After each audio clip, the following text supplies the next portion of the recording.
समीर जब अभिमन्यु को इस तरह से रोशनी का ध्यान रखते और फिक्र करते हुए देखता है तो उसे इस बात का भरोसा हो जाता है कि अभी के दिल में रोशनी के लिए कुछ ना कुछ फीलिंग जरूर है। वह कशिश को ये बात बताता है। कशिश काफी खुश होकर कहती है, मैं तो पहले से ही कह रही थी, क्यों ना हम अभी को यहाँ बुलाएं और उससे बात करने की कोशिश करें। अगर वह ऐसा कुछ फील कर रहा है तो बहुत अच्छी बात है, और अगर रोशनी से ये नहीं कह पा रहा है तो हम उसकी मदद करेंगे ना। आखिर दोस्त किसके लिए होते हैं। समीर कहता है, हाँ ये ठीक है, मैं अभी को बुलाता हूँ और फिर हम दोनों मिलकर अभी से इस बारे में बात करेंगे। समीर अभिमन्यु को कशिश के घर पर बुलाता है और कहता है वह उससे मिलना चाहती है। अभी को इस पर थोड़ी सी हैरानी होती है। समीर कहता है, परेशान होने की कोई बात नहीं है, वो काफ़ी समय से हम तीनों एक साथ मिले नहीं हैं, तो बस वह मिलना चाहती है। वह कुछ दिनों के लिए अपने घर जा रही है ना, अपने कजिन की शादी के लिए, तो बस इसलिए। अभी उन लोगों से मिलने के लिए रेडी हो जाता है। जब वह वहाँ आता है तो समीर कहता है, सॉरी, तेरे इतने बिजी शेड्यूल से तुझे बुला लिया। अभी आकर आराम से बैठते हुए कहता है, अच्छा किया, पिछले कुछ दिनों से ना इतना ज़्यादा परेशान हूँ इस ऑफिस के काम से कि पूछो मत। ऐसा लगता है जैसे सांस लेने तक की फुर्सत नहीं है। पता नहीं मॉम और डैड कैसे इतना सब कुछ संभाल रहे थे, मुझसे तो कुछ नहीं संभलता जब इतने सारे लोग हैं फिर भी। हाँ, और रोशनी की भी तो प्रॉब्लम है ना, उसमें भी तो तुझे परेशानी होती होगी। कशिश तुरंत बोलती है। उसके ऐसे बोलने पर समीर उसकी तरफ घूर कर देखने लगता है तो कशिश उसे शांत रहने का इशारा करती है। अभी आराम से जैसे कुछ सोचते हुए कहता है, नहीं रोशनी की कोई प्रॉब्लम नहीं है, वह तो खुद इतना ज़्यादा परेशान रहती है कि मैं क्या बताऊँ। उसे जब परेशान देखता हूँ ना तो उसके सामने तो अपनी परेशानी कम ही लगती है। बहुत सहती है यार वो, उसके लिए कुछ अच्छा कर पाऊँ तो मुझे थोड़ा सुकून मिले। कशिश समीर की तरफ देखकर मुस्कुराने लगती है। समीर कहता है, कशिश, कॉफ़ी तुम बनाओगी क्या या मैं बनाऊँ? कशिश कहती है, नहीं तुम बैठो अभी के पास, मैं बना कर लाती हूँ, मैं तुमसे ज़्यादा अच्छी कॉफ़ी बनाती हूँ। समीर कहता है, हाँ ये तो है। कशिश वहाँ से कॉफ़ी के लिए निकल जाती है। अभी और समीर बातें करने लगते हैं। समीर एक दो बार कोशिश करता है कि वह अभी से रोशनी के बारे में बात कर सके, लेकिन वह नहीं कर पाता। कशिश उसकी बात किचन से सुन रही होती है और अपने आप से कहती है, इससे कुछ नहीं होगा, मुझे बात करनी होगी। थोड़ी देर बाद कशिश आ जाती है और कॉफ़ी को टेबल पर रखते हुए कहती है, अभी ये बताओ कि तुम अपने लिए कब लाइफ पार्टनर चुन रहे हो। अभी अचानक से उसकी कई बात से उसके चेहरे पर देखने लगता है। कशिश कहती है, ऐसे क्या देख रहे हो, अब तुम कोई बच्चे तो रहे नहीं, बड़े हो गए हो, तुम्हारे पेरेंट्स चाहते होंगे ना कि तुम्हारी भी लाइफ में कोई आए, तुम्हें संभाले, तुम्हारा ध्यान रखे, क्यों। अभी थोड़ा सीरियस हो जाता है और कहता है, नहीं मुझे किसी की ज़रूरत नहीं है, मैं बिल्कुल ठीक हूँ अपनी लाइफ में अकेले ही। समीर कहता है, अभी तू क्या आज भी बचपन की बातों को लेकर परेशान है। जानवी ने जो किया वह कोई बड़ी बात नहीं थी ना, तुझे इतना ज़्यादा इस बात को लेकर सीरियस नहीं होना चाहिए। ऐसा तो नहीं कि तू आज भी जानवी से प्यार करता है। क्या बकवास कर रहा है, ऐसा कुछ भी नहीं है। और मैंने तुझे ये बात पहले भी कही है ना कि मेरे मन में जानवी के लिए ऐसी कोई भी फीलिंग्स नहीं है। और जहाँ तक बात रही शादी की, तो मैंने मॉम और डैड को देखा है कि शादी में लोग कैसे एक दूसरे को हर्ट करते हैं, और मैं किसी को अपने लाइफ पार्टनर बनाकर उसे हर्ट नहीं करना चाहता। अभी थोड़ी उदासी से कहता है। समीर उसके कंधे पर हाथ रखकर कहता है, मैं समझ सकता हूँ तेरी परेशानी को, लेकिन ज़रूरी तो नहीं कि जैसा तेरे मम डैड का रिलेशन रहा वैसा ही तेरा भी रहेगा। और भी तो रिलेशंस है ना, तू और देख सकता है। अभी कहता है, हाँ मैं जानता हूँ, लेकिन फिर भी मैं इसके लिए रेडी नहीं हूँ, और अभी तो बिल्कुल भी नहीं। मतलब ये चांस है कि तुम बाद में रेडी हो सकते हो। क्यों? कशिश कहती है। अभी उसकी तरफ देखने लगता है और वह समझ जाता है कि आज ये दोनों किस बारे में बात करने के लिए उसे बिठा रखे है। इसलिए वह मुस्कुराते हुए कहता है, हाँ अगर कोई ऐसी मिल गई जिसे देखकर मुझे एहसास हो गया कि इसके साथ लड़ झगड़ कर भी मैं खुश रह सकता हूँ, तो फिर मैं कर लूँगा शादी। अभी हंसने लगता है। कशिश और समीर के भी चेहरे पर मुस्कुराहट आ जाती है। अभी कहता है, मेरी छोड़ो और तुम दोनों अपना बताओ, तुम लोग कब शादी कर रहे हो। समीर कहता है, जब मैडम रेडी हो जाएं तब हम कर लेंगे। अभी कहता है, हाँ ये तो बहुत अच्छी बात है। कशिश कहती है, हाँ तो चलो कॉफ़ी पियो, ठंडी हो रही है। तीनों कॉफ़ी पीते हुए बातें करने लगते हैं। ऋतु जी थोड़ी देर परेशान होकर हॉल में इधर उधर घूम रही होती हैं। तभी रणविजय जी वहाँ आते हैं और कहते हैं, क्या बात है रितु, तुम इतनी परेशान होकर इधर से उधर क्यों घूम रही हो? आराम से बैठ जाओ। रितु जी कहती हैं, कैसे बैठ जाऊं? कुछ बातें हैं जो मुझे बहुत परेशान कर रही हैं। रणविजय जी भी ये सुनकर परेशान होते हैं और कहते हैं, क्या हुआ? क्यों परेशान हो अचानक? ऐसा भी क्या हो गया? मैं मिस्टर और मिसेस अग्रवाल यहाँ पर आ रहे हैं। पता नहीं क्या बात है कि दोनों ही आ रहे हैं। कुछ खास बात करनी होगी तभी आ रहे होंगे, वरना ऑफिस में तो मेरी कई बार मिस्टर अग्रवाल से मुलाकात हुई है। ऋतु जी थोड़ी परेशान होकर कहती हैं। रणविजय जी कहते हैं, तो इसमें इतनी परेशान होने वाली क्या बात है? आ रहे हैं तो अच्छी बात है, मिलने आ रहे होंगे तो वह बेमतलब के क्यों मिलने आएंगे? रितु जी फ्रस्ट्रेट होकर कहती हैं। रणविजय जी उनके कंधे पर हाथ रखकर कहते हैं, तुम्हारे परेशान होने से क्या हो जाएगा? जब वह आएंगे तो बात कर लेंगे ना। तुम भी छोटी छोटी बातों पर परेशान होने लगती हो। लगता है तुम्हारी भी उम्र हो गई है। ये सुनते ही रितु जी उनकी तरफ घूरने लगती हैं तो रणविजय जी कहते हैं, हाँ मैंने पढ़ा है कहीं कि जब उम्र ज़्यादा होने लगती है ना तो इंसान ऐसी छोटी छोटी बातों पर परेशान होने लगते हैं। अब तो मुझे देखो, मुझे कोई परेशानी नहीं है। मैं तो हर चीज़ को नॉर्मली लेता हूँ। रितु जी हल्का मुस्कुराते हुए कहती हैं, हाँ मेरी उम्र हो गई है और तुम तो अभी यंग ही हो ना। रणविजय जी कहते हैं, हाँ तो इंसान को दिमाग से यंग रहना चाहिए ना। और तुम्हें छोटी छोटी बातों पर परेशान होगी ना तो तुम देखना और ज़्यादा ओल्ड हो जाओगी। रितु जी मुस्कुराने लगती हैं। रणविजय जी कहते हैं, ऐसे मुस्कुराती रहो, तुम्हारे चेहरे पर ग्लो रहेगा। स्टॉप इट रणविजय, बहुत बकवास कर ली तुमने।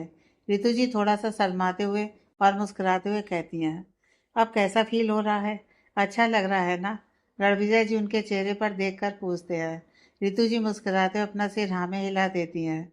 रणविजय जी कहते हैं, तो बस हो गया मेरा काम, अब चलो आराम से बैठ जाओ। रितु जी कहती हैं, लेकिन रणविजय जी कहते हैं, फिर वही बात मत करना, चलो बैठो। वो उनका हाथ पकड़कर आराम से सोफे पर बिठा देते हैं। रोशनी कुछ दिनों के बाद ऑफिस जाती है। जब कुशल उसे ऑफिस में देखता है तो वह काफ़ी खुश होता है। वह उसके पास जाता है और कहता है, रोशनी तुम इतने दिनों से ऑफिस क्यों नहीं आ रही थी? तुम्हारी तबीयत ठीक नहीं थी क्या? रोशनी उसकी तरफ देखकर अपना सर हाँ में हिला देती है। कुशल कहते हैं, रोशनी मैं जानता हूँ कि मैंने कुछ हरकतें ऐसे की हैं जो तुम्हें बिल्कुल अच्छी नहीं लगी और इसलिए हमारी दोस्ती पर भी खतरा आ गया। बट मैं प्रॉमिस करता हूँ मैं ऐसी कोई भी हरकत नहीं करूँगा जिससे हमारी दोस्ती में किसी तरह की कोई भी आँच आए। मैं तुम्हारे पर्सनल लाइफ में या फिर जो भी है मैं उसमें इंटरफेयर नहीं करूँगा। बस तुम मेरी गलतियों के लिए प्लीज़ मुझे माफ़ कर दो। तुम्हें पता नहीं है कि मैं पिछले कुछ समय से कितना ज़्यादा गिल्ट में था। रोशनी उसके चेहरे पर देखती है तो उसे उसके चेहरे पर सच में काफ़ी पछतावा नज़र आता है। तो वह कहता है, ऐसा कुछ नहीं है, मैं नाराज़ नहीं हूँ। बस मुझे थोड़ा सा बुरा लगा कि आपने ऐसा कुछ किया। मैं रिक्वेस्ट करूँगी कि आप ऐसा कुछ मत कीजिएगा। कुशल मुस्कुराते हुए कहता है, हाँ मैं प्रॉमिस करता हूँ मैं कुछ भी ऐसा नहीं करूँगा जिससे तुम्हें बुरा लगे। बट हम दोस्त तो रहेंगे ना? रोशनी मुस्कुराते हुए अपना सिर हाँ में हिलाते हुए कहती है, हाँ बिल्कुल, आपने मेरी बहुत मदद की है और यह मैं कभी भी नहीं भूल सकती। कुशल कहता है, दोस्ती में ऐसा कुछ नहीं होता है, समझी? रोशनी बस हल्का मुस्कुरा देती है। कुशल कहता है, ठीक है, तुम अपना काम करो, मैं थोड़ी देर बाद लंच ब्रेक में तुमसे मिलता हूँ। रोशनी कहती है, ठीक है। कुशल वहाँ से चला जाता है। अभी अपने केबिन में उन दोनों को इस तरह से बात करते हुए देखता है तो उसे काफ़ी बुरा लग रहा होता है। वह जाकर वापस से अपनी चेयर पर बैठ जाता है और गुस्से से अपनी फाइलों को पलटने लगता है। मिस्टर और मिसेस अग्रवाल रितु के घर पर आ जाते हैं। रितु जी और रणविजय जी उनका काफ़ी अच्छे से वेलकम करते हैं। वह लोगों के साथ बैठकर बात कर रहे होते हैं। रितु जी को घबराहट हो रही होती है कि पता नहीं ये लोग किस वजह से आए हुए होंगे। वहीं रणविजय काफ़ी नॉर्मल रहते हैं। पंकज जी कहते हैं, रितु जी आज हम यहाँ पर किसी भी बिजनेस डील के लिए या बिजनेस से जुड़े किसी भी मुद्दे पर बात करने के लिए नहीं आए हैं। आज हमारे यहाँ आने का कोई बहुत ही खास कारण है। रितु जी रणविजय जी के चेहरे पर देखती हैं और फिर हैरानी से उनको देखने लगती हैं। नीता जी कहती हैं, आज हम बिजनेस पार्टनर की तरह नहीं मिल रहे हैं बल्कि कुछ नए रिश्ते को जोड़ने के लिए मिले हैं। रणविजय जी कहते हैं, हम आपकी बात को समझ नहीं पा रहे हैं, आप थोड़ा खुलकर कहिए क्या कहना चाहते हैं। पंकज जी कहते हैं, दरअसल हमारी जानवी की 10 दिन बाद बर्थडे है तो हम उसके बर्थडे की सबसे खास प्रेजेंट के लिए आपके पास आए हैं और वह सिर्फ आप ही हमें दे सकते हैं। रितु जी थोड़ी हैरानी और थोड़ी उत्सुकता से कहती हैं, मतलब? नीता जी थोड़ी मुस्कुराते हुए कहती हैं, मतलब यह कि हम अपनी बेटी जानवी की शादी आपके अभिमन्यु से करवाना चाहते हैं और हमारा जो दोस्ती का बिजनेस का रिश्ता है उसको और पक्का करके रिश्तेदारी में बदलना चाहते हैं। रितु जी यह सुनती हैं तो वे बहुत ही ज़्यादा खुश हो जाती हैं और कहती हैं, वैसे सच कहूँ तो आपने तो मेरे दिल की बात कह दी। मैं भी जानवी को अभी के लिए पसंद करती हूँ, लेकिन मुझे समझ में नहीं आ रहा था कि मैं यह बात आप लोगों से कैसे करूँ। लेकिन आज आप लोगों ने यह बात करके मेरा दिल सच में बहुत ज़्यादा खुश कर दिया है। पंकज जी कहते हैं, हाँ वैसे एक और बात हम आपको बताएंगे तो आप और ज़्यादा खुश हो जाएंगी। रितु जी कहती हैं, हाँ कहिए ना। पंकज जी कहते हैं, इसमें जानवी की मर्जी है। उसने हमें कहा है कि वह अभिमन्यु से शादी करना चाहती है, तो आप लोगों को यह रिश्ता मंजूर है ना? रितु जी कुछ कह रही होती हैं कि तभी रणविजय जी हंसते हुए कहते हैं, अब आप लोग बात तो बिल्कुल सही कह रहे हैं और आपकी तरफ से रिश्ता पक्का है। जानवी को भी हमारा अभी पसंद है। वैसे वह लोग बचपन से ही दोस्त रहे हैं, लेकिन हम अपनी तरफ से ये बात आपको कैसे कह सकते हैं? पंकज जी और नीता जी एक दूसरे को देखने लगते हैं। फिर पंकज जी रणविजय जी की तरफ देखकर कहते हैं, मतलब हम कुछ समझे नहीं। रणविजय जी कहते हैं, देखिए आपकी जानवी तो अभी को पसंद करती है और वह उससे शादी भी करना चाहती है, लेकिन हमें अभी के दिल की बात नहीं पता है। तो एक बार हम अभी से इस बारे में बात कर लें। हम अपनी तरफ से कुछ कैसे कहें, क्योंकि शादी तो अभी को करनी है ना। और हम अपनी तरफ से कुछ कह दें और वह इस रिश्ते के लिए तैयार ना हो तो फिर अच्छा तो नहीं लगता ना। यह सुनकर पंकज जी और नीता जी दोनों का चेहरा उदास हो जाता है। ऋतु जी उनको इस तरह से देखती हैं तो कहती हैं, वैसे मुझे तो नहीं लगता कि अभी कभी भी इस रिश्ते के लिए मना करेगा, क्योंकि वह जानवी को बचपन से ही काफ़ी पसंद करता है। लेकिन एक बार हम उससे पूछ लेंगे और फिर आपको बता देंगे। वैसे यह काम तो जानवी खुद भी कर सकती है, तो आप उसे कहिए ना कि वह अभी को अपने दिल की बात बताए। नीता जी कहती हैं, हमने भी उसे वही कहा था कि पहले वह अभिमन्यु से तो बात कर ले, फिर हम जाकर रिश्ते की बात कर लेंगे। तो उसने कहा कि नहीं, उसे अभी से बात करने में शर्म आती है। वैसे ये बच्चे इतने मॉडर्न हो गए हैं, लेकिन अपनी बात नहीं कर सकते। बस इसलिए हम आए हैं, तो आप लोग ही अभिमन्यु से बात कीजिएगा और हमें बता दीजिएगा। रितु जी कहती हैं, हाँ ठीक है, फिर हम जल्दी आपको इसके बारे में बताते हैं। पंकज जी कहते हैं, जी वैसे आज तक हमारी बेटी ने हमें जो कुछ भी कहा है ना, हमने हमेशा उसे दिया है। और इस बार भी हमने उसे कहा है कि उसके बर्थडे पर हम उसकी और अभिमन्यु की सगाई करवाएंगे। तो मैं उम्मीद करता हूँ कि आप लोग हमें निराश नहीं करेंगे। रितु जी कहती हैं, जी बिल्कुल। वह दोनों कुछ देर और वहाँ बैठते हैं, कुछ बिजनेस की बातें करते हैं और फिर वह वहाँ से चले जाते हैं। उनके जाने के बाद रितु जी रणविजय जी पर थोड़ी नाराज होते हुए कहती हैं, तुमने मना क्यों कर दिया? मुझे नहीं लगता कि इस रिश्ते से अभी को कोई प्रॉब्लम होगी। रणविजय जी कहते हैं, मैंने मना नहीं किया। मैंने तो बस यह कहा कि हम अभी से बात कर लेते हैं और इसमें कोई बुराई भी नहीं है, क्योंकि अभी की लाइफ का इतना बड़ा फैसला उसकी बात सुने बिना हम नहीं कर सकते हैं। रितु जी नाराजगी से कहती हैं, ठीक है, तुमने कहा है ना कि अभी से बात करना जरूरी है, तो अब तुम ही अभी से इस बारे में बात करोगे, और वह भी एक दो दिन के अंदर ही। यह बोलकर रितु जी वहां से चली जाती हैं। रणविजय जी अपने मन में कहते हैं, मैं अभी का जवाब जानता हूँ। वह जानवी से शादी के लिए कभी तैयार नहीं होगा, क्योंकि उसकी आंखों में जो मैंने देखा है, शायद वह तुम नहीं देख पाई हो आज तक। वरना तुम कभी भी अभी की शादी किसी से करने के लिए नहीं कहती। अभिमन्यु अपने ऑफिस से थका हुआ आकर हॉल में बैठता ही है कि तभी रोशनी आकर उसे पानी का गिलास देती है। अभिमन्यु उसके हाथ से पानी का गिलास ले लेता है और फिर हैरानी से उसके चेहरे पर देखते हुए कहता है, इतनी रात हो गई, तुम अभी तक सोई क्यों नहीं? रोशनी धीरे से कहती है, वह मैं सो गई थी, अभी नींद खुली और प्यास लगी और मैंने देखा तो पानी नहीं था, तो बस वही लेने आई थी। फिर आपको देखा तो आपके लिए पानी ले आई। अभी उसके चेहरे पर देखने लगता है। उसके चेहरे को देखकर साफ पता चल रहा होता है कि वह सो नहीं रही थी, बल्कि उसने उसे झूठ बोला।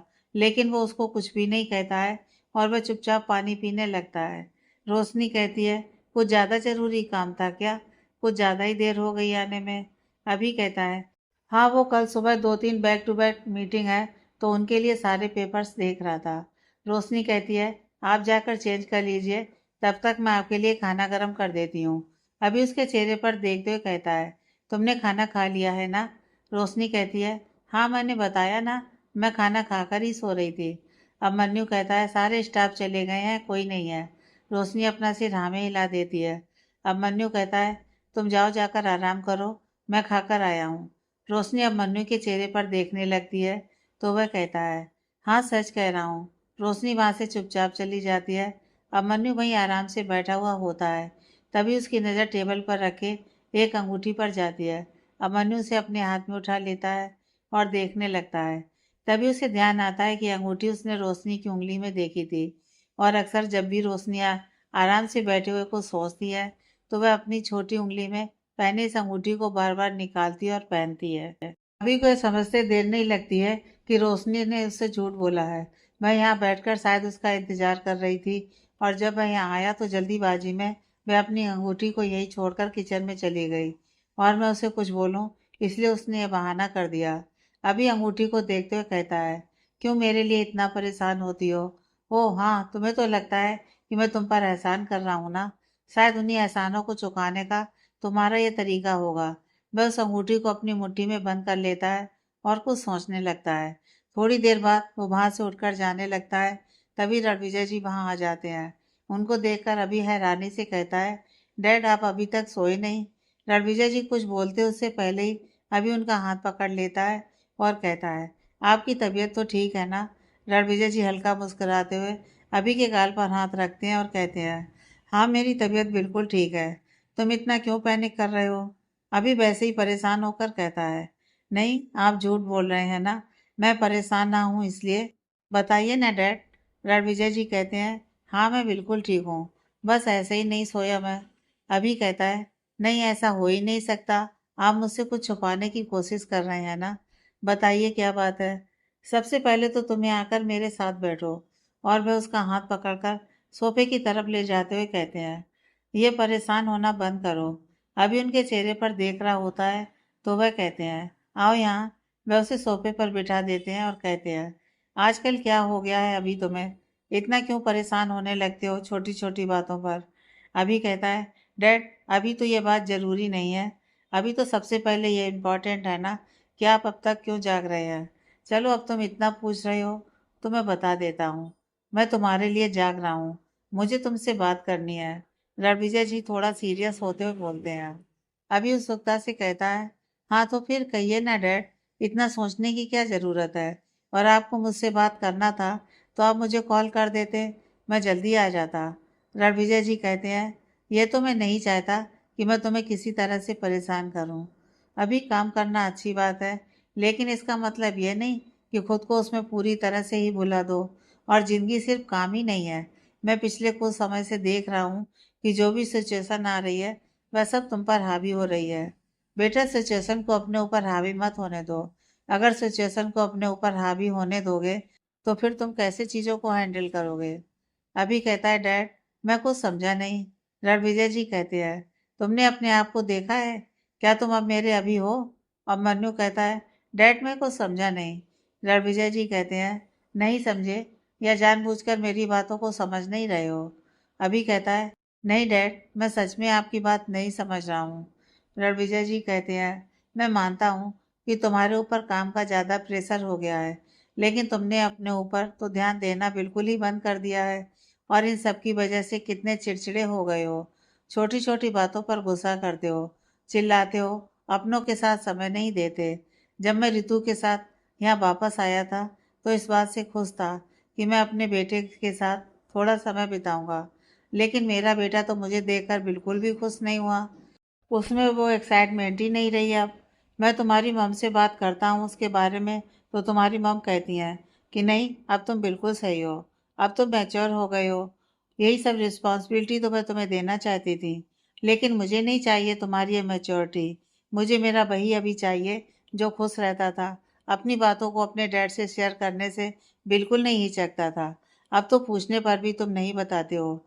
अभी चुपचाप उनकी आंखों में देख रहा होता है। रणविजय जी कहते हैं, मुझे नहीं लगता कि मैंने कुछ गलत कहा है तुमसे। अभी अपनी नज़र नीची कर लेता है। रणविजय जी कहते हैं, अभी मुझे तुमसे जवाब चाहिए। मैं अपने बेटे को इस तरह से अजनबी होते हुए नहीं देख सकता।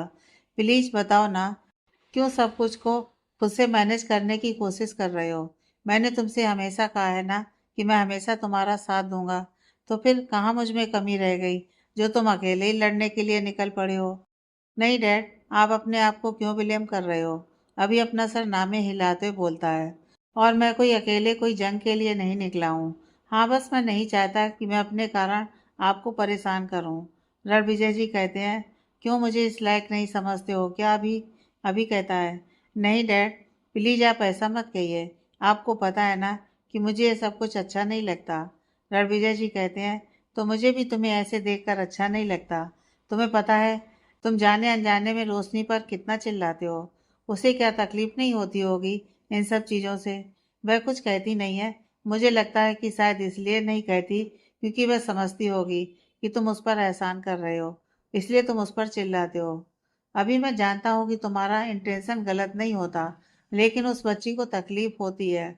उस दिन भी उसकी तबीयत इतनी खराब हो गई थी और तुमने उस पर कितना चिल्लाया। मैं जानता हूँ ये फिक्र में तुम बोलते हो, लेकिन फिर भी फिक्र करने का मतलब ये नहीं होता कि तुम सामने वाले को अपनी बातों से और हर्ट करो। अभी अपनी नजरें नीचे करके कहता है, डैड मैं खुद कई दिनों से इन बातों पर ध्यान दे रहा हूँ, लेकिन मैं क्या करूँ? मैं कंट्रोल करता हूँ लेकिन नहीं हो पाता। इसलिए नहीं हो पाता क्योंकि तुम कुछ ज़्यादा करने की सोचते हो। बेटा कुछ नहीं हो जाएगा अगर तुम अपनी मर्जी का करोगे तो। अपने मन को मत मारो, वही करो जो तुम्हें खुशी देता है। किसी के लिए नहीं करना है, खुद के लिए करना है। प्लीज जो दिल करे वह करो और किसी चीज़ की परवाह मत करो। आई होप कि तुम मेरी बात को समझोगे। रणविजय जी अभी को सारी बातें समझाते हैं। अभी अपना सिर हाँ में हिला देता है। रणविजय जी कहते हैं, जाओ जाकर सो जाओ, काफ़ी देर हो गई है। अभी वहाँ से चला जाता है। रणविजय जी कहते हैं, अभी मैं जानता हूँ कि कुछ बातें इस वक्त तुम्हें अजीब लग रही होंगी, लेकिन जब बाकी की बातें तुम्हारे सामने आएंगी तब तुम्हें मेरी बातों का मतलब समझ में आएगा। रितु जी ने जिद कर रखी है कि मैं ही तुम्हें जानवी के बारे में बताऊं, तो मुझे तो बतानी ही होगी। लेकिन शायद आज इन सब बातों से तुम्हारे लिए फैसला लेना ज़्यादा आसान हो जाएगा। रोशनी जब ऑफिस आती है तो देखती है कि उसकी डेस्क पर कोई और एम्प्लॉय बैठा हुआ काम कर रहा है। रोशनी थोड़ी सी हैरान होती है, तभी मैनेजर उसके पास आते हैं और कहते हैं, आपका काम अब यहाँ नहीं होगा, आपको काम के लिए कहीं और जगह दी जा रही है। रोशनी थोड़ा हैरान होती है तो मैनेजर कहते हैं, तुम्हारी सारी फाइल्स वगैरह और ज़रूरत की चीज़ें वहाँ पर रखी हुई हैं, तो मेरे साथ आओ। वह उसे अभिमन्यु के केबिन में लेकर जाते हैं। रोशनी हैरानी से कहती है, ये आप मुझे यहाँ पर क्यों लेकर आए हैं? ये तो अभिमन्यु सर का केबिन है ना? मैनेजर अभिमन्यु के केबिन में एक कॉर्नर पर जहाँ एक्स्ट्रा चेयर टेबल होता है उस तरफ इशारा करके कहते हैं, आज से आप यहीं पर काम करेंगी, सर का यह ऑर्डर है। रोशनी थोड़ा हैरान होती है कि अचानक से अभिमन्यु ने ऐसा क्यों किया। वो वहीं सोच ही रही होती है कि तभी वहां पर अभिमन्यु आ जाता है। वह जब रोशनी को और मैनेजर को अपने केबिन में इस तरह देखता है तो वह थोड़ी हैरानी से मैनेजर की तरफ देखने लगता है। मैनेजर उसे गुड मॉर्निंग विश करता है और कहता है, सर वह रणविजय सर का ऑर्डर है कि रोशनी को आपके केबिन में जो एक्स्ट्रा टेबल है वहीं पर काम दिया जाए। तो उनके डेस्क पर हमने दूसरे एम्प्लॉय को अपॉइंट कर दिया है और इनका सारा सामान हमने यहाँ पर रखवा दिया है। अभी को भी ये सुनकर हैरानी होती है, लेकिन चूंकि यह रणविजय जी ने किया होता है इसलिए वह मैनेजर से कुछ भी नहीं कहता है। मैनेजर वहां से चला जाता है। रोशनी और अभिमन्यु दोनों हैरानी से एक दूसरे की तरफ देखने लगते हैं। रोशनी कुछ कहना चाहती है, तभी अभिमन्यु कहता है, आई थिंक तुम्हें यहाँ काम करने में प्रॉब्लम होगी। कोई बात नहीं, मैं डैड से बात कर लेता हूँ कि उन्होंने ऐसा क्यों किया है। अभी अपने पॉकेट से अपना फ़ोन निकालता है और वह रणविजय जी को कॉल कर ही रहा होता है कि तभी रोशनी कहती है, मुझे यहाँ काम करने में कोई भी प्रॉब्लम नहीं है, और अगर अंकल ने डिसीजन लिया है तो कुछ सोच समझ कर ही लिया होगा, और सीनियर्स के ऑर्डर को फॉलो करना हमारा फ़र्ज़ है। तो मैं नहीं चाहती कि आप कुछ भी बात करें, तो अब समय ज़्यादा वेस्ट ना करते हुए मैं अपना काम करना चाहती हूँ। अब मन्नू उसके चेहरे पर ही देखता रह जाता है और रोशनी जाकर अपनी जगह पर बैठ जाती है और अपना काम करने लगती है। अब मन्नू को अपने डैड के इस फैसले के बारे में कुछ समझ में नहीं आ रहा होता है कि अचानक से उन्होंने ऐसा डिसीजन क्यों लिया। कुशल को जब इस बारे में पता चलता है तो वह काफ़ी गुस्सा होता है। वह वहाँ के अपने कलीग के साथ बात कर रहा होता है। उसका एक कलीग कहता है, वैसे कुशल तेरे से 2 कदम आगे ही है अब मनु सिंघानिया। तू रोशनी से बात करने जाता है, उसके साथ दोस्ती करता है, सब कुछ ठीक करता ही है। तभी अब मन्नू सिंघानिया कुछ और करके उसे अपने पास कर लेता है। अब देख, कल ही तेरे और रोशनी के बीच सब कुछ ठीक हुआ और आज उसने उसका काम ही यहाँ से हटवा दिया। अपने केबिन में उसे बुला लिया। कुशल गुस्से से कहते हैं, इसका तो मुझे कुछ समझ में ही नहीं आता। रोशनी बहुत सीधी सादी भोली भाली सी लड़की है और उसी का फायदा उठाता है यह। लेकिन मैं भी क्या कर सकता हूँ। रोशनी को तो उसके बारे में कुछ भी बोलता हूँ तो उसे बुरा ही लगता है। तभी उसका दूसरा कलीग कहता है, वैसे बुरा मत मानो, लेकिन मुझे लगता है कि रोशनी उतनी भी भोली भाली नहीं है जितना तुम उसे समझते हो। उसे अच्छा ही लगता होगा और वो खुद चाहती होगी कि वह मन्नू सिंघानिया के आसपास रहे। वैसे भी कौन नहीं चाहेगा कि कंपनी का बॉस उसे अटेंशन दे। कुशल उसकी तरफ घूरने लगता है तो वह कहता है, अब सच सुनकर तुझे बुरा लग रहा है तो मैं क्या करूं, लेकिन मुझे तो लगता है यही सही है। और अगर मेरी बातें तुझे सच में बुरी लग रही हैं तो तू रोशनी से बोल कि वह मन्नू के केबिन में काम करने से मना करे और रितु मैम को बोले। अगर वे रितु मैम को बोलेगी तो वह जरूर कुछ करेंगी। वैसे मुझे लगता नहीं है कि वह रोशनी ऐसा कुछ करेगी, फिर भी तू एक बार ट्राई कर सकता है। कुशल गुस्से में कहता है, रोशनी जरूर मेरी बात मानेगी। वह मन्नू सिंघानिया की थोड़ी रिस्पेक्ट करती है, इसलिए सारी बातें मान लेती है। लेकिन इसका मतलब यह नहीं कि वह अपनी मर्जी का करता रहेगा। मैं टाइम मिलते ही आज रोशनी से बात करता हूँ। समीर अपनी मॉम के साथ लंच कर रहा होता है। वह थोड़ा सा अपसेट होता है तो उसकी मॉम कहती है, समीर वैसे तो मैं तुमसे ये बात कई बार कह चुकी हूँ और फिर से एक बार कह रही हूँ कि जहाँ तुम अपना समय बर्बाद कर रहे हो ना, वहाँ अपना समय बर्बाद करना बंद कर दो, क्योंकि मुझे नहीं लगता कि वह तुम्हारी भावनाओं की रिस्पेक्ट करती है। समीर हैरानी से अपनी माँ की तरफ देखने लगता है और कहता है, मैं आपकी बात कुछ समझा नहीं। वह कहती हैं, समझ नहीं रहे हो या समझना नहीं चाहते हो। खैर, बात यहाँ पर यह है कि तुम्हें तो पता ही होगा ना कि मिस्टर और मिसेस सिंघानिया के घर गए थे अब मनी और जानवी की शादी की बात करने के लिए। यह सुनते ही समीर हैरान हो जाता है। उसके चेहरे के भाव देखकर उसकी माँ कहती है, लगता है कि तुम्हारी दोस्त ने इस बारे में अभी तक तुम्हें बताया नहीं है। खैर, मैं तुम्हें भी यही सजेस्ट करूंगी कि जल्द से जल्द कोई फैसला करो और मुझे मजबूर मत करो कि मैं तुम्हारा भी रिश्ता जाकर कहीं तय कर दूं। और मुझे लगता है मैंने तुम्हें इनफ टाइम दे दिया है। यह बोलकर वहां से चली जाती हैं। समीर तो जैसे अपनी माँ के आगे की कोई बात ही नहीं सुनता। उसे तो बस ये बात हैरान कर देती है कि जानवी और अभिमन्यु की शादी की बात हो रही है और अभिमन्यु ने उसे इस बारे में बताया क्यों नहीं। अभी 2-3 दिन पहले ही जब उसने उससे पूछा था कि उसके दिल में जानवी के लिए अभी भी फीलिंग है, तो उसने इस बात के लिए तो मना कर दिया था। और उसकी आंखों में जो उसने रोशनी के लिए देखा, वह क्या है। समीर कहता है, नहीं, मुझे अभी से बात करनी होगी। आखिर वह कर क्या रहा है और करना क्या चाहता है। ओ, कहीं ऐसा तो नहीं कि वह किसी प्रेशर में कुछ कर रहा हो। नहीं, मुझे उससे बात करनी होगी। मैं उसे उसकी लाइफ बर्बाद करने नहीं दूंगा। कुशल इस बात पर बुरी तरह से भड़का हुआ होता है कि रोशनी की डेस्क पर किसी और को काम दे दिया गया है और उसे अब मनु के केबिन में ही काम करने को कहा गया है। वह लंच ब्रेक में काफी बेसब्री से रोशनी का वेट कर रहा होता है। रोशनी थोड़ी देर से आती है तो कुशल थोड़ा नाराज होकर कहता है, यह कोई टाइम है आने का क्या? मैं कब से तुम्हारा इंतजार कर रहा हूँ। क्या तुम्हें यह भी याद नहीं है कि मैं तुम्हारे बिना लंच नहीं करता? रोशनी को थोड़ी हैरानी होती है कि कुशल उससे इस तरह से बातें क्यों कर रहा है। उसकी बातों में उसका अधिकार दिखाना साफ झलक रहा होता है। रोशनी थोड़ी नरमी से कहती है, मैं काम कर रही थी, इसी वजह से देर हो गई। आप इतना क्यों नाराज हो रहे हैं? कुशल कहता है, क्यों, एक तुम ही काम करती हो क्या? या ऑफिस में और कोई काम नहीं करता क्या? फिर क्यों इतना बिजी रहने का दिखावा करती हो? क्या किसी को खुश करने के लिए करती हो? यह सुनकर रोशनी की आंखें और हैरानी से फैल जाती हैं। वह थोड़ी नाराजगी से कहती है, आपके बात करने का तरीका मुझे कुछ सही नहीं लग रहा है। मुझे लगता है कि इस वक्त आपको अकेले रहने की जरूरत है। रोशनी वहां से जाने लगती है तो वह उसके सामने आ जाता है और कहता है, नहीं, तुम इस तरह से नहीं जा सकती। मैं तुमसे कुछ बात करना चाहता हूँ और तुम्हें भी मुझसे बात करनी ही होगी। तुम इस तरह से मुझसे पीछा छुड़ाकर नहीं जा सकती। रोशनी थोड़ी नाराजगी से कहती है, आपको लगता है कि आप जो चाहे वह कर सकते हैं? यह कोई सही तरीका नहीं है आपका बात करने का, और मुझे लगता है कि शायद मैं आपको बार बार मौका देकर गलत करती हूँ।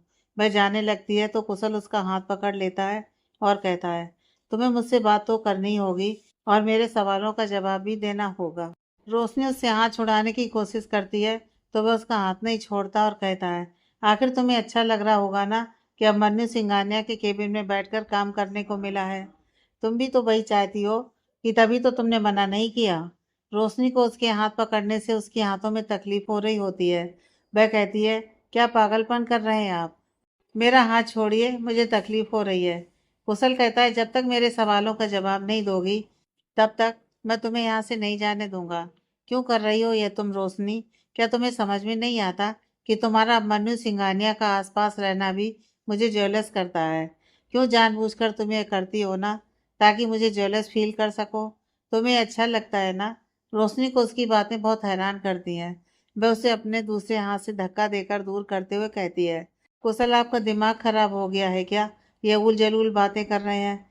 कुशल कहते हैं, ओह तो मेरी बातें तुम्हें इतने दिनों से समझ में नहीं आ रही कि मैं तुमसे बात करता हूँ तुम्हारे आगे पीछे क्यों घूमता हूँ?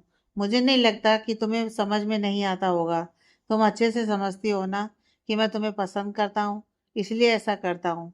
फिर भी तुम ऐसे दिखावा कर रही हो जैसे ये सब कुछ तुम्हें पता ही नहीं है। रोशनी गुस्से से बोलती है, इनफ इज इनफ कुशल, ऐसा कुछ नहीं है। मुझे ऐसा कुछ समझ में नहीं आता, और अगर आप ऐसा कुछ सोचते और समझते हैं तो ये गलत है। मैं सिर्फ आपको अच्छा दोस्त समझती थी और शायद ये मैंने बहुत बड़ी गलती कर दी। रोशनी वापस से जाने लगती है तो कुशल उसके सामने आ जाता है और कहता है, ओह तो अब तुम्हें लगता है कि तुम इतनी आसानी से मुझसे पीछा छुड़ा लोगी और मैं तुम्हें छोड़ दूंगा? तुम्हारी गलत फहमी है। मैं तुम्हें कभी खुद से दूर जाने नहीं दूंगा। चलो, पहले नहीं पता था ना, लेकिन अब पता चल गया ना कि मैं तुम्हें पसंद करता हूँ, तुमसे प्यार करता हूँ। अभी जाओ मन्नू सिंघानिया के पास और बताओ ये बात कि वह बंद कर दे यह सब कुछ करना, क्योंकि तुम सिर्फ और सिर्फ मेरी हो। यह सुनते ही रोशनी उसे एक तमाचा देती है और उंगली दिखाकर कहती है, स्टॉप इट कुशल। मैं ही पागल थी जो मैंने आपको बार बार मौका दिया, लेकिन बस अब और नहीं। आइंदा ना मुझसे बात करने की कोशिश मत करना, समझे? कुशल ताली बजाते हुए कहता है, हो तो तुम भी उनकी तरह हो जो मतलब के समय में इस्तेमाल कर लेते हैं और फिर निकल जाते हैं। तुम्हें जब ज़रूरत थी इस ऑफिस में किसी की, तब तुमने मेरा खूब इस्तेमाल किया, और अब तुम्हें अभिमन्यु सिंघानिया मिल गया तो तुम मुझे साइड कर रही हो। लेकिन मैं ऐसा नहीं हूँ जो शांत रहूंगा। मैं तुम्हें बर्बाद कर दूंगा। रोशनी की आंखों से आंसू बहने लगते हैं। कुशल कहता है, ओह तुम तो इतनी सी बातों से घबरा गई क्या? अरे घबराओ मत। चलो, तुमसे प्यार करता हूँ तो तुम्हें एक मौका दे देता हूँ। जाओ अभी के अभी और अभिमन्यु सिंघानिया को कहो कि तुम मुझसे प्यार करते हो, वरना अच्छा नहीं होगा। रोशनी उसका कॉलर पकड़ लेती है और कहती है, जो करना है ना कर लो जाकर, लेकिन मैं तुम्हारी घटिया बात कभी एक्सेप्ट नहीं करूंगी। कुशल उसकी तरफ घूर रहा होता है और उसकी कलाइयों को पकड़ लेता है और कॉलर छुड़ाकर कहता है, कैसे नहीं करोगी तुम? करना तो तुम्हें पड़ेगा ही। तभी वहां पर रणविजय जी आ जाते हैं। वह जब कुशल को इस तरह से रोशनी के हाथ को जबरदस्ती पकड़े हुए देखते हैं और रोशनी की आंखों में आंसू देखते हैं तो वह गुस्से से वहां जाते हैं और कुशल के हाथ को पकड़कर रोशनी का हाथ छुड़ाते हैं और कुशल को एक तमाचा देते हैं और उसका कॉलर पकड़कर कहते हैं, तुम्हारी हिम्मत कैसे हुई ये हरकत करने की? कुशल अपने गाल पर हाथ रखे हुए कहता है, सर आपको नहीं पता कि यह लड़की। रणविजय जी अपने होठों पर उंगली रखकर उसे चुप रहने का इशारा करते हैं और उंगली दिखाते हुए कहते हैं, मुझे पता है कि ये कैसी है, समझे? निकलो चुपचाप से, अगर अपनी बेइज्जती नहीं चाहते हो तो, और अपना रेजिग्नेशन लेटर लिखो जाकर, टेबल पर जमा करो और अपना सामान उठाकर निकल जाओ, वरना ऐसी हालत करूँगा ना तुम्हारी कि तुम्हारी पूरी ज़िंदगी खराब हो जाएगी, और फिर अपने परिवार में और बाकी सबको बताने से भी शर्म आएगी कि क्यों निकाला गया है तुम्हें, समझे? इसलिए चुपचाप से निकल जाओ यहाँ से। कुशल कुछ कहने की कोशिश करता है। गेट आउट, रणविजय थोड़ी तेज आवाज में बोलते हैं। कुशल रोशनी को घूरते हुए वहां से चला जाता है। रोशनी की आंखों से आंसू बह रहे होते हैं। वह अपनी नजर नीचे किए हुए खड़ी होती है। रणविजय जी कहते हैं, तुम अपनी नजर नीचे क्यों किए हुए खड़ी हो? मैंने तुम्हें समझाया है ना कि तुम गलत नहीं हो जो नजर नीचे करके खड़ी रहती हो, और ऐसे लोगों की वजह से तो बिल्कुल भी नहीं। रोशनी तेज तेज रोने लगती है। रणविजय जी उसके सर पर हाथ रखकर कहते हैं, नहीं बच्चे, ऐसे नहीं रोते हैं। तुम तो बहुत मजबूत हो। इतनी परेशानियों का सामना तुमने हिम्मत से किया है, तो फिर इन सब परेशानियों का सामना तो तुम यूं ही कर लोगी ना? रोशनी रोते हुए कहती है, अंकल मैं तो उसे अच्छा दोस्त समझती थी, लेकिन वह। रणविजय जी काफी नरमी से कहते हैं, बेटा, दुनिया में बहुत तरह के लोग होते हैं और हर कोई हमें समझ में आ जाए ये ज़रूरी तो नहीं है ना। कोई बात नहीं, तुम इन सब बातों को ना अपने दिमाग से निकाल दो, क्योंकि तुम्हें बहुत कुछ करना है और छोटी छोटी बातों में उलझी रहोगी ना तो फिर कैसे करोगी सब कुछ। रोशनी कहती है, लेकिन अंकल। रणविजय जी कहते हैं, नहीं, और कुछ नहीं सोचना है बेटा, और यह बात सिर्फ मेरी और तुम्हारे बीच है। किसी और को कुछ पता नहीं चलेगा तो तुम परेशान मत हो। एक काम करो, तुम घर चली जाओ, जाकर थोड़ा आज आराम कर लो।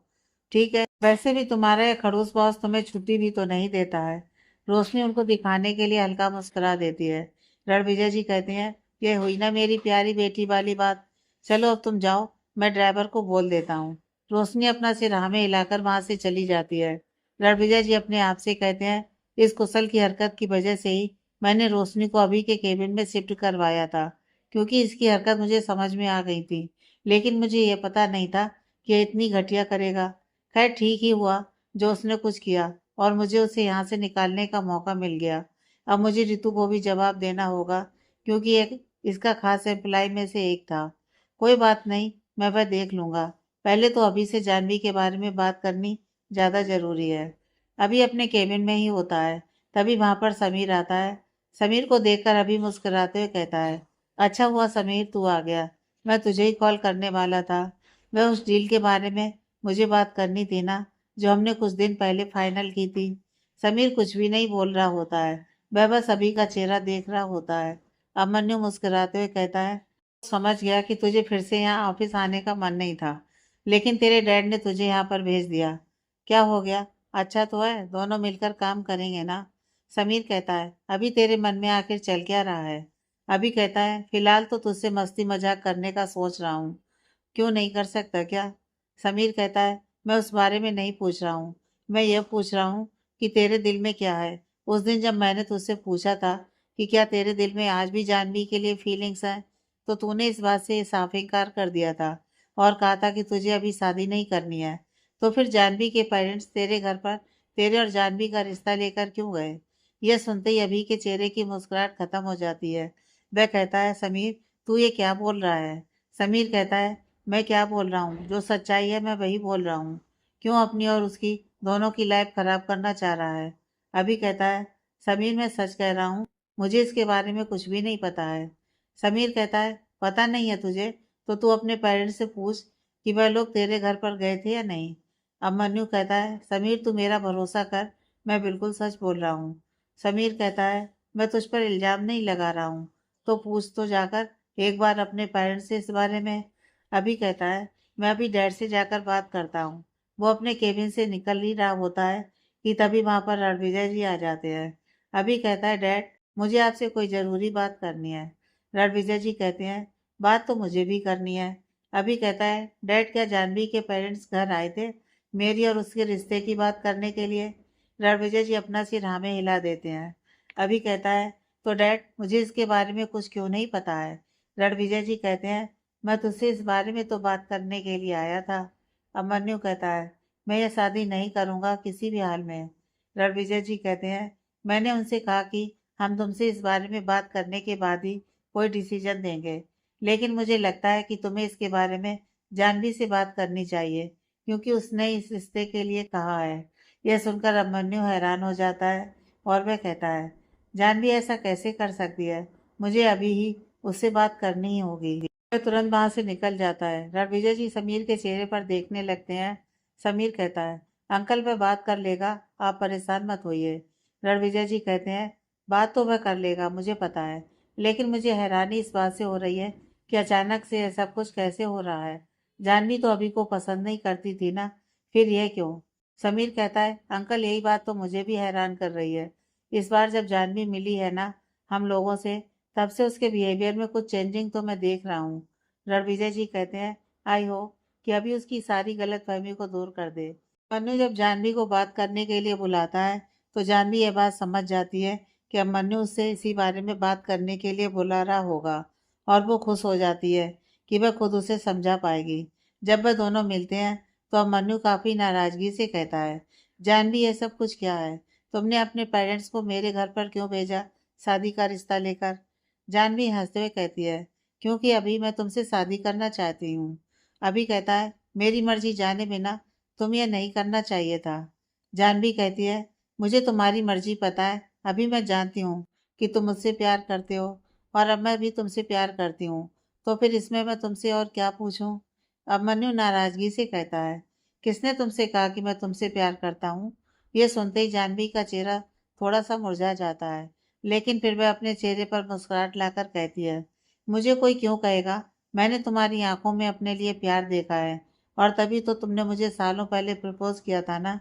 अभी चिढ़कर कहता है, मैं तुमसे कितनी बार कह चुका हूँ कि वह सब कुछ मैंने बचपने में किया था और मुझे इस बात का अभी भी दुख है कि मुझे ऐसा नहीं करना चाहिए था।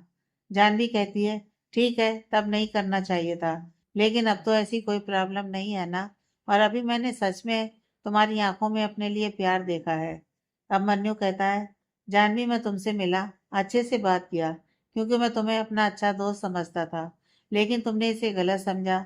मेरे मन में तुम्हारे लिए ऐसी कोई भी फीलिंग्स नहीं है, और प्लीज तुम जो भी सोच रही हो ना, वैसा कुछ कभी भी नहीं हो सकता।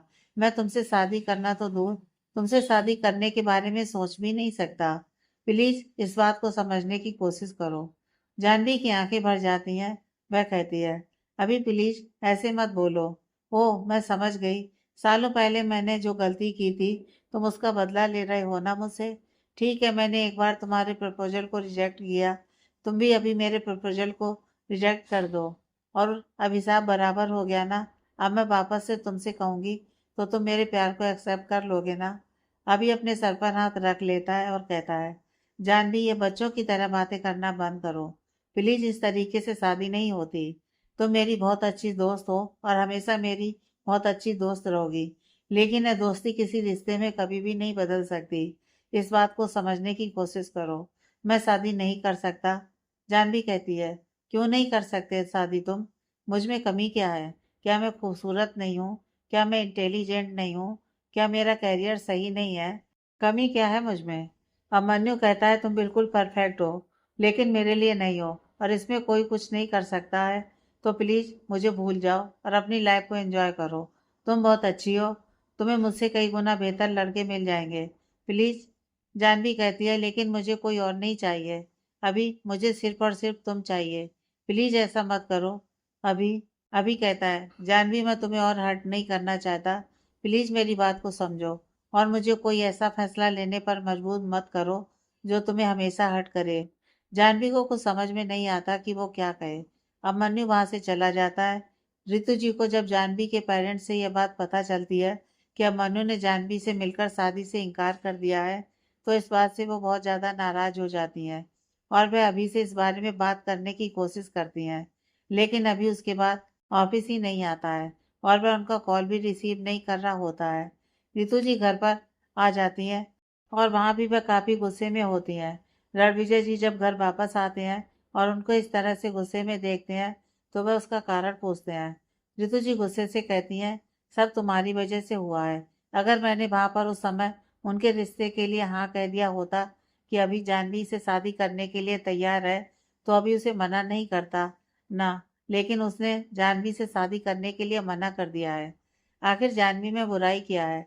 वह उसकी बहुत अच्छी लाइफ पार्टनर बन सकती है, लेकिन नहीं, अभी ने मना कर दिया। वह पता नहीं क्या चाहता है, और इन सब में जितना वह गुनहगार है ना, उतना ही तुम भी हो। अरे मैं उसकी माँ हूँ, कोई उसकी दुश्मन तो नहीं हूँ ना, जो उसके लिए कुछ गलत सोचूंगी। लेकिन पता नहीं उसने भी क्या जिद कर रखी है, मेरी कोई बात सुनता ही नहीं है।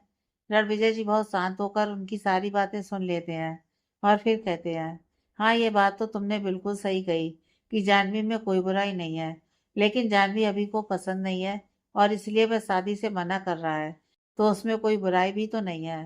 रितु जी कहती हैं, बिल्कुल बुराई है। अभी के लिए मैं कुछ भी सोचूंगी तो वह गलत तो नहीं होगा ना। मैं उसकी माँ हूँ, उसके लिए कोई गलत फैसला नहीं लूंगी। रणविजय जी कहते हैं, ऐसा तुम्हें लगता है ना, यह अभी को भी लगे ये जरूरी नहीं है। वैसे भी वह तुम्हारे कहने पर एक बार के लिए मानकर शादी कर भी लेता, लेकिन अगर वह खुश नहीं रहता तो फिर क्या मतलब है शादी का? और तुम खुद बताओ, जो शादी मर्जी के बिना हो, क्या उस शादी में खुशियां हो सकती हैं? इस बात पर रितु जी हैरानी से रणविजय जी की तरफ देखने लगती हैं। रणविजय जी कहते हैं, बोलो हमने अपने जीवन के कई साल क्यों बर्बाद कर दिए? इसी वजह से, क्योंकि तुम मुझे पसंद नहीं करती थी। पापा ने, यानी कि तुम्हारे डैड ने, मुझे तुम्हारे लिए चुना था, लेकिन तुम मुझे अपने लायक नहीं समझती थी। उन्होंने अपना सारा बिजनेस मुझे संभालने के लिए दे दिया और उससे तुम नाराज़ हो गई और हमारे बीच सब कुछ ठीक नहीं रहा। हमारी शादी हुई, हमारी लाइफ में अभी आया, लेकिन फिर भी क्या हुआ? हमने अपने जीवन के कई खूबसूरत साल बर्बाद कर दिए। हमने अभी का बचपन बर्बाद कर दिया, उसके जीवन के भी कई साल बर्बाद कर दिए। जब उसे उसके पेरेंट्स के सपोर्ट की सबसे ज़्यादा ज़रूरत थी, तब हम एक दूसरे से लड़ने में लगे हुए थे। हम तो तब भी पेरेंट थे ना, और हमने तब भी उसके लिए नहीं सोचा, तो आज वह क्यों हम पर भरोसा करेगा? और तुम जानती हो कि अभी जानवी से ही नहीं, वह किसी से शादी नहीं करना चाहता, और उसके पीछे का कारण हम लोग हैं। ऋतु जी उनके चेहरे पर और हैरानी से देखने लगती हैं। हाँ, हम लोग हैं उसके इस फैसले का कारण। जिस तरह से उसने हम लोगों को देखा है ना, उसे ऐसा लगता है कि अगर वह किसी के साथ शादी करेगा तो उसकी लाइफ पार्टनर भी हर्ट होगी, जिस तरह से हमने एक दूसरे को हर्ट किया है। अब तुम बताओ कि इन सब में उसकी गलती है या हम लोगों की है? और अगर हम अभी पर अभी दबाव देंगे तो हम उसके साथ जाति नहीं करेंगे। ऋतु जी कुछ भी नहीं बोलती हैं। उन्हें रणविजय जी की बातों से जैसे उनके जीवन की सच्चाई का आईना मिल जाता है। वो अपनी नज़रें नीचे कर लेती हैं। रणविजय जी उनके पास आकर उनका हाथ पकड़ लेते हैं और कहते हैं, ऋतु मैं तुम्हें शर्मिंदा नहीं करना चाहता था, या फिर मेरा इंटेंशन तुम्हें हर्ट करना बिल्कुल भी नहीं था। बस मैं तुम्हें सच्चाई दिखा रहा था जो तुम नहीं देख रही थी। हम बहुत बार अभी के साथ नहीं रहे हैं। अब उसे हमारी ज़रूरत है और मैं चाहता हूँ कि हम लोग उसे अकेला ना छोड़ें। वह कभी भी ये ना समझे कि हम उसके सामने खड़े हैं, बल्कि हमेशा उसे ऐसा लगे कि हम दोनों उसके अगल बगल में उसके साथ उसकी हिम्मत बनकर खड़े हैं। ऋतु जी अपना सिर हाँ में हिलाती हैं और कहती हैं, बिल्कुल सही कह रहे हो तुम। इतनी नॉर्मल सी बात पता नहीं मुझे क्यों समझ में नहीं आती। मैं प्रॉमिस करती हूँ, मैं अभी को किसी बात के लिए फोर्स नहीं करूँगी, और वह अपनी लाइफ में जो फैसला लेना चाहेगा, मैं उसका पूरा सपोर्ट करूँगी। लेकिन मैं चाहती हूँ कि उसकी लाइफ में बहुत खुशियाँ आएँ। कोई उसे संभालने वाला हो तो मुझे भी तो अच्छा लगेगा। रणविजय जी कहते हैं, फिक्र मत करो, वह समय भी जल्दी ही आएगा। मैं भी यही उम्मीद करती हूँ। ऋतु जी कहती हैं। अभी और समीर दोनों समीर की कार में बैठे हुए होते हैं। अभी काफ़ी उदास होता है। वह कहता है, पता नहीं मैंने ऐसी क्या हरकत की जिस वजह से जानवी को ऐसा लगा कि मैं उससे प्यार करता हूँ। मैं कितना बुरा हूँ ना, मैं हमेशा हर किसी को हर्ट करता रहता हूँ। मुझे इस बात का ध्यान रखना चाहिए था ना। समीर कहता है, इनफ अभी, तू हर बात के लिए खुद को ब्लेम क्यों करता है? अगर जानवी ने यह समझा तो उसमें उसकी गलती है ना। और तू खुद बता, कोई किसी को पसंद करता है, इसमें सामने वाले की कोई गलती नहीं होती। और जितनी बार भी तुम दोनों की मुलाकात हुई है, अक्सर मैं रहा हूँ, और मुझे ऐसा कुछ तुम्हारी बातों से तो नहीं लगा कि तुमने जानवी को ऐसा कुछ कहा हो जिसे उसने ये फील किया हो। तो प्लीज़ अभी अपने आप को ब्लेम करना छोड़ दो। वैसे भी तुम्हारी लाइफ में बहुत सारी चीज़ें हैं, उन सब पर फोकस करो। और तुमने जानवी से ऐसा तो है नहीं कि वादा करके उसका दिल तोड़ दिया हो। तुमने उसे सारी बातें क्लियर ही कही हैं। अभी कहता है, लेकिन इन सब से मॉम डैड बहुत डिस्टर्ब हो गए हैं ना। समीर कहता है, कोई कुछ डिस्टर्ब नहीं हुआ है, समझा। कभी कभी अपने लिए भी सोचा कर। और अगर अब तूने कुछ भी कहा ना, तो देख लेना, अच्छा नहीं होगा।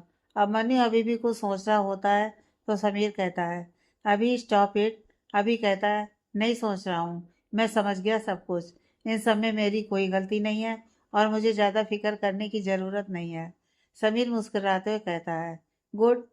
लीना और जानवी दोनों कमरे में बैठकर बातें कर रही होती है।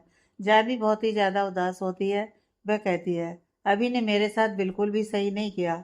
माना मैंने कि एक बार उसका दिल तोड़ा था, लेकिन उसका मतलब ये तो नहीं कि वह भी मेरे साथ ऐसा करेगा। मैंने उसे कितना प्यार किया, और मुझे तो हमेशा लगा था कि वह मुझसे इतना प्यार करता है, लेकिन उसने कैसे सीधे मुझे मना कर दिया। ये बिल्कुल अच्छा नहीं किया अभी ने। लीना चुपचाप उसकी बातों को सुन रही होती है। जानवी उसकी तरफ देखकर कहती है, तुझे पता है लीना, मुझे इससे कितने ज़्यादा हर्ट हुआ है। एक तो लाइफ में पहली बार मैंने किसी को सामने से अप्रोच किया, और उसने मेरा दिल इस तरह से तोड़ दिया।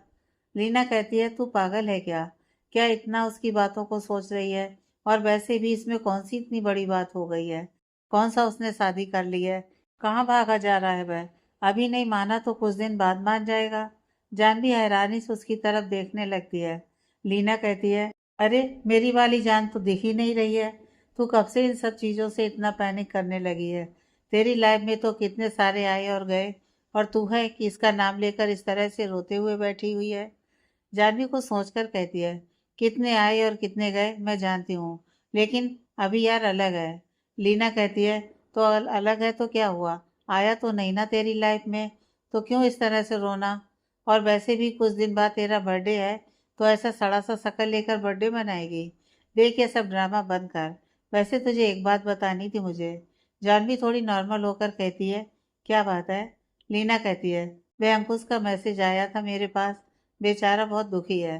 तेरे बर्थडे को लेकर पिछले साल जो उसने काउंटडाउन किया था ना, तो उन सब की पिक्चर शेयर की, और कुछ प्लान्स की पिक्चर शेयर किया है कि इस बार वो ऐसा कुछ काउंटडाउन करना चाहता था, लेकिन तूने अभी के कारण बेचारे का दिल तोड़ दिया। वह बहुत दुखी है यार। वैसे वह भी उतना बुरा नहीं है। उसकी कुछ और पिक्चर्स भी देखी मैंने। तेरी याद में बेचारा तड़प रहा है। तो उसे वापस से बात कर लेना। वह तो हर रोज मुझसे मैसेज करके कहता है कि आखिर उसने ऐसा क्या गलत कर दिया जो तुमने उसे छोड़ दिया। वह तो तुझे कितने सारे मैसेज कर चुका है सॉरी के, लेकिन तू कुछ रिप्लाई ही नहीं कर रही है। जानवी कहती है, हाँ तो मैं अपने अभी के लॉयल होना चाहती थी ना, इसलिए मैंने उसके साथ ब्रेकअप कर लिया था ना। लीना कहती है, तो क्या हो गया? अभी तो नहीं मिला ना, तो बस अब वह सब कुछ छोड़ दे, उसे भूल जा और उस अंकुश को एक बार फिर से मौका दे। देख अगर तू कहे तो मैं उसे अभी ही मैसेज करती हूँ। जानवी कहती है, हाँ मैसेज तो तू ही करेगी, मैं तो करूँगी नहीं, और तेरे ही नंबर से उससे बात भी करूँगी। लीना कहती है, हाँ ये हुई ना बात। और वैसे देख, मैं यह तो जानती हूँ कि तू अभी को इतनी जल्दी भूलने वाली है नहीं, और अंकुश के साथ तब तक रहे, और अभी के साथ तेरी दोस्ती तो है ही। और तुमने बताया कि वह इतनी जल्दी किसी रिश्ते को तोड़ता नहीं है, तो वह दोस्ती तो तेरे से तोड़ेगा नहीं। और क्या पता तुझे अंकुश के साथ देखकर उसे थोड़ी जलन हो, और अपनी गलती का एहसास हो जाए, और वह शादी के लिए रेडी हो जाए। अगर हो गया तो भी ठीक, वरना अंकुश भी कोई बुरा नहीं है। वह भी लाइफ टाइम तेरे साथ रह सकता है।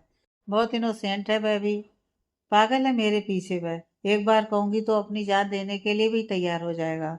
जानवी कुछ याद करके मुस्कुराते हुए कहती है। लीना कहती है, तो बस, और तुझे क्या चाहिए? उसे मैसेज करूं? जानवी कहती है, हाँ मिलने के लिए बुला लो। लीना कहती है, ये हुई ना बात। जानवी की माँ नीता जी उसके गेट पर खड़ी होकर सारी बातें सुन लेती हैं।